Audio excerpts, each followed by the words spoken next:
আপনি কি জানেন আজকের এই মে দিবস শ্রমিকদের জন্য ছুটি, এর পেছনে আছে রক্ত, আন্দোলন আর হাজারো মানুষের ত্যাগের গল্প।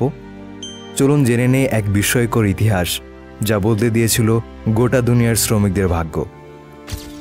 1880-এর দশক। আমেরিকার শ্রমিকরা দিনে 12 থেকে 16 ঘন্টা কাজ করত, সপ্তাহে 6 দিন। কিন্তু তারা চেয়েছিল মাত্র 8 ঘন্টা কাজ, শুধু ন্যায্য অধিকার। 1886 সালের 1 মে হাজারো শ্রমিক পথে নামে এই দাবিতে। শিকাগোর হেইমার্কেট স্কোয়ারে হয় এক বিশাল প্রতিবাদ। কিন্তু হঠাৎই ঘটে ভয়ঙ্কর বিস্ফোরণ। বিস্ফোরণে পুলিশ ও শ্রমিক নিহত হন। বেশ কয়েকজন শ্রমিক নেতাকে মৃত্যুদণ্ড দেওয়া হয়। এই ঘটনার পরে মে দিবস হয়ে ওঠে শ্রমিকদের প্রতিবাদের প্রতীক। শিকাগো থেকে শুরু হলেও আজ মে দিবস শুধু আমেরিকার নয়, বিশ্বের প্রায় সব দেশের শ্রমিকদের দিন। বাংলাদেশে 1972 সাল থেকে সরকারিভাবে মে দিবস পালিত হচ্ছে।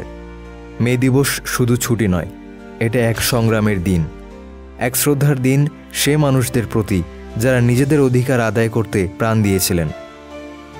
আপনার একটা শেয়ারেই পৌঁছে যাবে এই গল্পটা আরও অনেকের কাছে। ভুলবেন না আপনার কণ্ঠও পারে পরিবর্তন আনতে।